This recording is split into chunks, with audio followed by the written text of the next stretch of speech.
everyone, so today I'm going to do a little first impression video on this foundation which I finally picked up. I haven't been able to get my hands on it for the longest time and I've been wanting to try it for so long because I've heard some really good things about it. I've also heard some bad things about it, so hopefully I like it. This is the Dior Airflash Spray Foundation and I have seen people use it two ways. I also checked the website.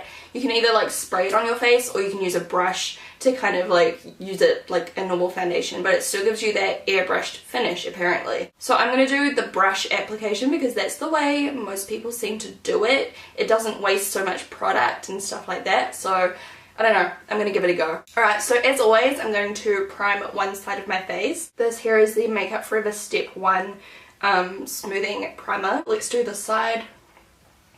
So for those of you who are new to my channel, my skin type is normal. Normal, acne prone. So most foundations seem to work fine on my skin. I mean obviously some still don't, but a lot of foundations work for me. Obviously if I love this, if I hate it, doesn't matter because everybody likes different things, everyone has different preferences and the same thing won't work for everybody. I just feel like I need to mention that because people will say like, oh my gosh, you raved about this product, was it sponsored because I tried it and it was shit. No, it just means that maybe it wasn't for your skin type or maybe it wasn't for your preferences. I don't know. Always look up more reviews. Always. I'm so excited. So on the website it says to shake it up for a good 5 seconds, so that is done. This is what the packaging looks like. It's really nice. It's quite tall, which annoys me because it doesn't fit in my foundation drawer. I have to like lie it down. I got the shade 202, so hopefully it works for me. It looks like it comes in 10 shades. Airflash is the first revolutionary spray foundation that brings airbrushed perfection to your daily makeup routine. Let's see what it looks like when I spritz it. Oh gosh, this does not look like it's going to be the right colour, does it? It's alright, we'll have a look. Okay. Wow, it's very good coverage. It like covered really well straight away. This colour is definitely too pale and too pink for me, but I'm going to put it on and maybe we can correct it with my setting powder. Just for fun, I'm going to try spritzing some and hopefully it doesn't like get all in my hair.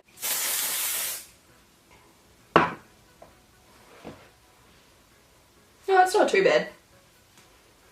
I think I do prefer the brush technique. I feel like it's a little bit more precise and you might even get a better coverage out of it as well. Oh my gosh, it took me so long to finally buy this foundation and get the wrong colour. Story of my life. I looked on Team Talia Foundation Matrix, but I think this might be the first time it has failed me.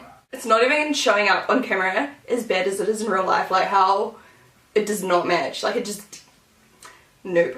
I'm just gonna go with it. I'm just gonna roll with it. I will just pretend like it matches and let you guys know how it performs because obviously I'm gonna like it more if it's my actual colour there. So first impression, right now, it looks so good apart from the colour. The finish of it is really nice. It's like a natural kind of between matte and dewy, like a demi matte kind of finish. It's not super glowy, it's not super matte, it's like a nice healthy finish. It covered my problem areas decently. As you can see, you can still see my freckles and stuff on my nose, but I only did a little bit of product there. It's definitely buildable because I built it up over my cheek area and it hid all of the redness that I have. It was incredibly easy to blend. It just looked really pretty and the coverage is really like nice. I would say if you spray it like from far away, it's kind of like a light finish. You could really buff it out and make it a really light finish. The way I applied it was medium buildable. Like I got it up to a full coverage on my cheek area. Okay, so now I'm going to conceal and powder my foundation. I'm going to use a very yellow based powder just to kind of attempt to counteract the pink in this. I don't even know if you can see how pink it is. Like on camera it doesn't look as bad as it does in real life. In real life it is well and truly like really different. The foundation's also too pale for me, so today when I do my makeup, which I'm going to be filming it, I'm going to be using a lot of bronzer. Okay, so my concealer on top of the foundation is going on so nicely. It's not going chunky or weird or anything like that. It's just perfect. The one thing I will say about this foundation is already it has kind of cracked and sunk into my expression lines from like when I'm going like this with my eyebrows. There's like a couple really fine lines where the foundation's just like got caught. I have no idea if you can see, like just there and there somewhere. To set my foundation, I'm using this super yellow powder by Bare Minerals. It's actually a foundation, so I like to just use it super lightly so it doesn't really add much coverage. As you can see though, like proof that this is full coverage by itself. So I don't need any extra coverage. It's just what I have to do to be able to get through my day and not look completely different. Dolphin. So once you set the foundation, it doesn't go cakey, it doesn't go powdery or anything. It looks really perfect. Like, I feel like I look like a porcelain doll right now. The foundation claims to have an airbrushed finish. 100% agree, my skin looks photoshopped, like real life photoshopped. So much so that I just feel really weird right now because I feel like my face looks so flat. Like, I cannot wait to bronze because it's just like so perfect looking. It's really bizarre. So here is the foundation close up.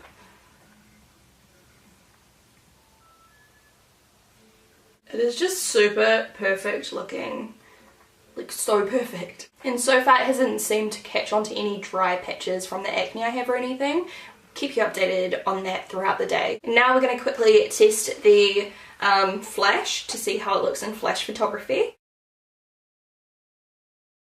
So the flashback was fine, like there was no flashback, it was totally good. So the time is 9:30 in the morning, so obviously. So I will come back in a few more hours. I'm going to go film my PMA tutorial now and load up on the bronzer. See you soon. Just before I give you my update on my lips, I have changed like the lips from my tutorial. I'm wearing Candy Kiss by Dior Cosmetics, so yeah.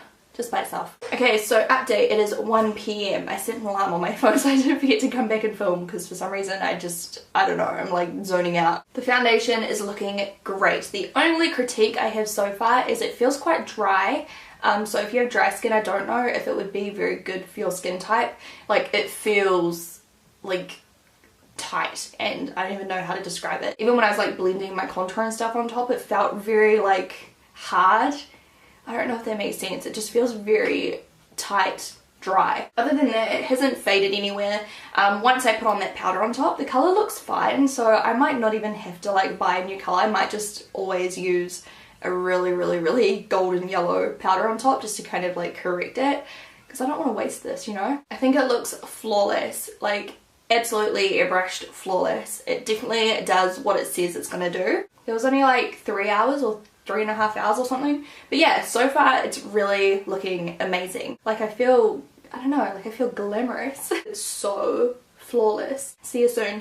Hey everyone, so it has just gone 5:05 PM. So it's been on for over like 7 hours or so now. It still looks pretty damn good. The only place it's started to flake is on this pimple dry skin area, like right here, just a little bit, but it took so long, like, you know, it's only just started to start flaking, so I'm not mad at that. And other than that, like, the only shininess that you're seeing on my face is from the lighting. Like, it's really not, you're never going to be able to see.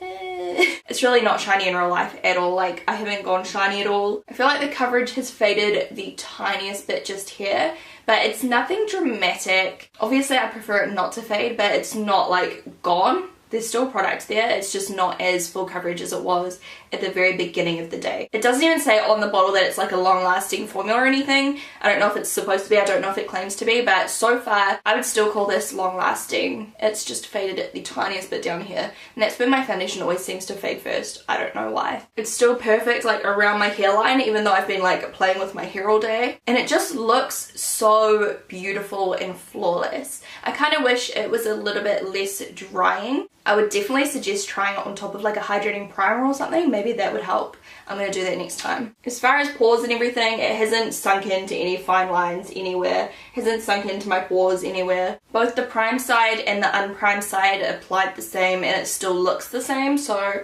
I don't think you need a primer with this product at all. But as I said, I think next time I'll definitely use a little bit of a hydrating something or other underneath just to kind of make it feel a little bit nicer on my skin. So far I am happy. Hey everyone, so it is now almost 8:30. It's 8:26 PM. Me and Hamish just went out for dinner and I don't know if you can hear outside, but it is bucketing down with rain. And when we were going back to the car after dinner, I got absolutely drenched in the downpour. Like, I've kind of dried off now, but my whole face was like dripping wet. So I just want to say, like, I am so impressed that there are no streaks or anything on my foundation. I didn't like wipe or blot my face when I got hit with the rain. I just kind of like left it there and like fanned it off until all the water kind of just like absorbed into my skin. But yeah, it looks really good still, surprisingly. So overall, I really do like this. It has started to fade a little bit up on my forehead where I've like been going like this, as I said earlier, although I only just started doing that more recently. The only thing that's changed now is it started to like melt around my nostrils, if you can see.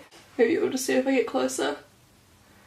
But yeah, that's kind of like melted, but if I was just like out and about, I would just touch that up, no problem. It hasn't faded any more than it had a little while ago.